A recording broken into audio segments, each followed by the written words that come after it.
সিলেট টেস্টে দুর্দান্ত পারফরম্যান্সের পাশাপাশি এলো এক দুঃসংবাদ। আইরিশ ব্যাটারের দিকে বল ছুঁড়ে শাস্তি পেয়েছেন বাংলাদেশের পেস তারকা নাহিদ রানা।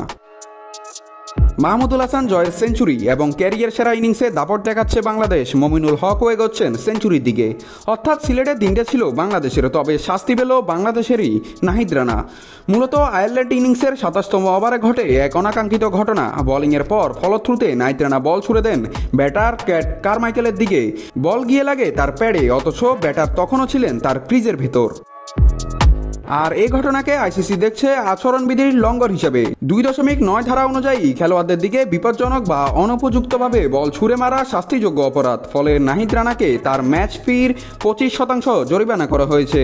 সঙ্গে যুক্ত করা হয়েছে একটি ডিমেরিট পয়েন্ট, যা তার গত ২৪ মাসের প্রথম।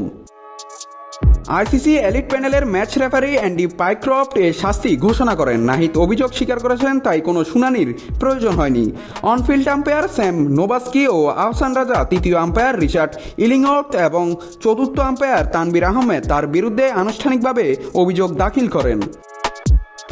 এদিকে মাঠে ভালো সময় কাটাচ্ছে বাংলাদেশ দল। মাহমুদুল হাসান জয়ের সেঞ্চুরি ও সাদমান মোমেনুলের 50-তে দ্বিতীয় দিন শেষে স্বাগতিকরা এগিয়ে আছে ৫২ রানে। তবে খেলার মাঠে শুধু আবেগ নয়, নিয়ন্ত্রণই বড় শক্তি। আচরণবিধির এই শিক্ষা হয়তো ভবিষ্যতে আরও সতর্ক করে তুলবে এই তরুণ পেসারকে।